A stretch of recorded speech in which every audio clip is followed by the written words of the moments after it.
এইবার অ্যাক্টিভিটি 9 বলেছে read unit 1 and 2 and identify the words used in the text whose meanings are given below.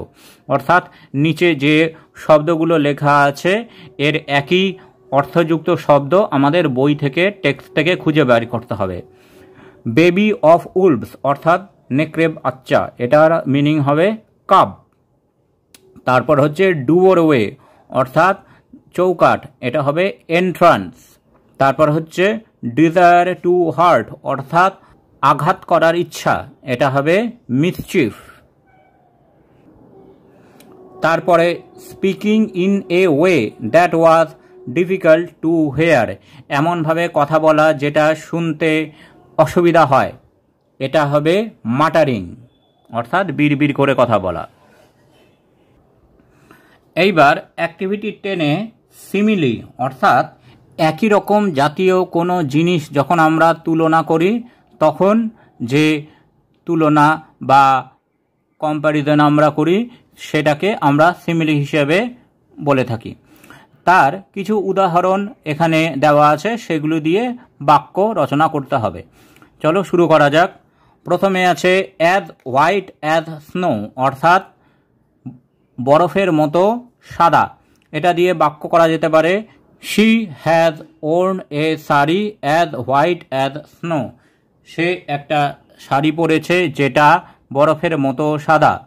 তারপরে as red as রোজ অর্থাৎ গোলাপের মতো লাল। The lips of the little child are as red as rose, বাচ্চাটির ঠোঁট হচ্ছে গোলাপের মতো লাল। As brave as a lion, সিংহের মতো সাহসী। He has proved that in any kind of difficult situation he is as brave as a lion, সে প্রমাণ করেছে যে যে কোনো পরিস্থিতিতে সে সিংহের মতো সাহসী। তারপর as big as an elephant অর্থাৎ হাতির মতো বিশাল। The buffalo grazing in the field is as big as elephant, যে মহিষটি মাঠে ঘুরে বেড়াচ্ছে সেটি হাতির মতো বিশাল। As free as a bird, পাখির মতো স্বাধীন। After retirement Pradip Babu is as free as a bird, রিটায়ারমেন্টের পর প্রদীপ বাবু পাখির মতো স্বাধীন। তারপর শেষেরটা অ্যাজ ইজি অ্যাজ এবিসি, এবিসির মতো সোজা। The sum you gave have given me is as easy as ABC, যে অঙ্কটি তুমি আমাকে দিয়েছ সেটি এবিসি এর মতো সোজা। এরপর অ্যাক্টিভিটি 11, এখানে বলেছে underline the present perfect tense in the following sentence অর্থাৎ নিচের বাক্যগুলিতে যেগুলি প্রেজেন্ট পারফেক্ট টেন্স আছে সেগুলিকে আন্ডারলাইন করতে হবে। প্রথমে they have worked till sunset, এখানে হ্যাভ ওয়ার্কড এটা হচ্ছে present perfect tense.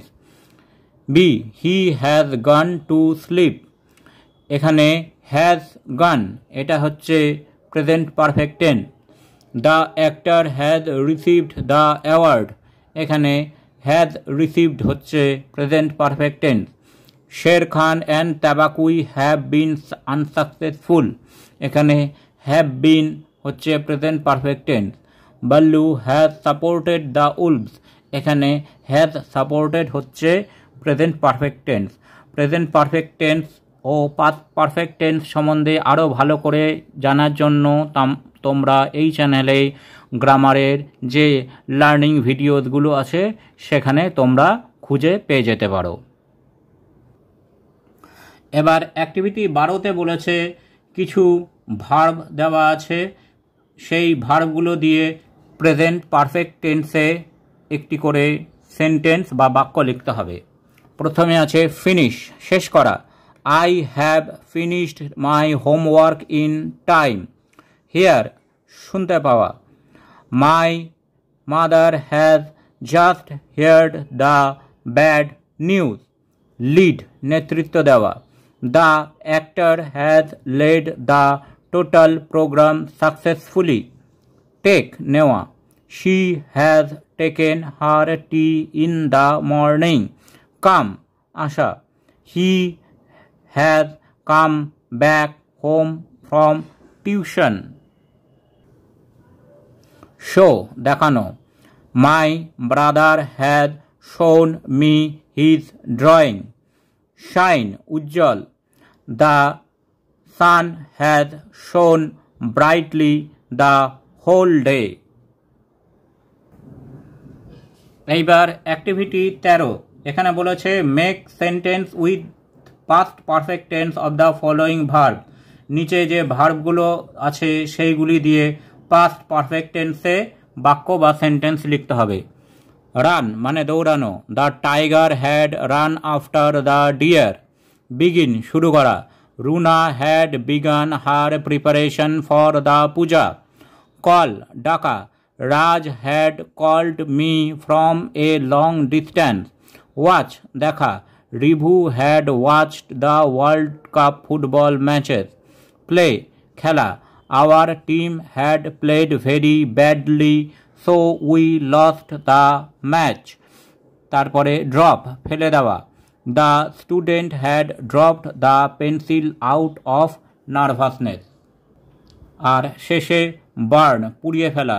The farmer had burned the weeds to make the land clear.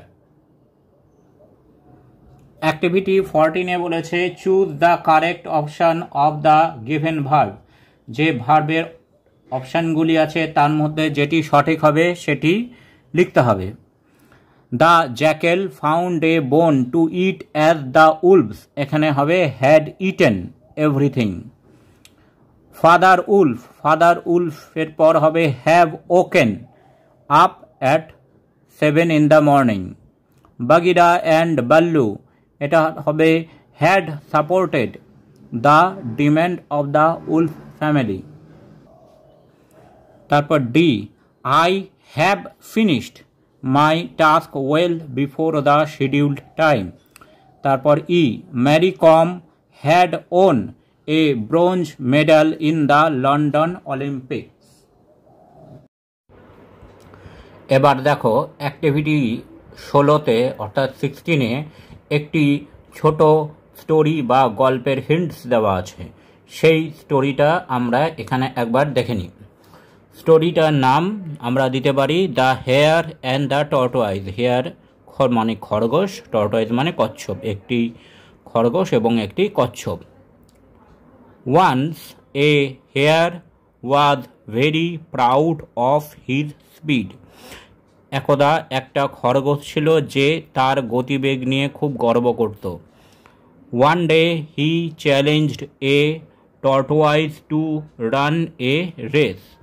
একদিন সে একটি কচ্ছপকে দৌড় প্রতিযোগিতায় আমন্ত্রণ জানালো। The tortoise sportingly accepted the challenge. ওই কচ্ছপটি সেই আমন্ত্রণ গ্রহণ করল। The race began and in no time the hare was way ahead of the tortoise. দৌড় প্রতিযোগিতা আরম্ভ হলো এবং খরগোশটি খুব কম সময়ের মধ্যেই অনেক এগিয়ে গেল কচ্ছপের থেকে। The hare began to take rest under a tree on the way.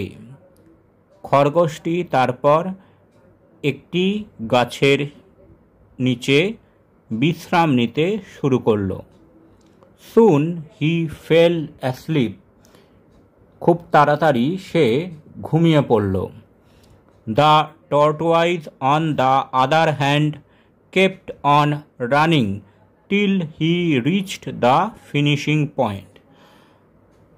অপরদিকে কচ্ছপটি আস্তে আস্তে হাঁটতে হাঁটতে শেষ পর্যন্ত তাদের যে লক্ষ্য ছিল সেইখানে পৌঁছে জিতে গেল। Thus the tortoise won the race and the hare lost it. এইভাবে কচ্ছপটি দৌড় প্রতিযোগিতা জিতে গেল এবং খরগোশটি হেরে গেল। Thanks for watching this video. তোমরা ফেসবুক এবং ইমেলে কন্ট্যাক্ট করতে পারো।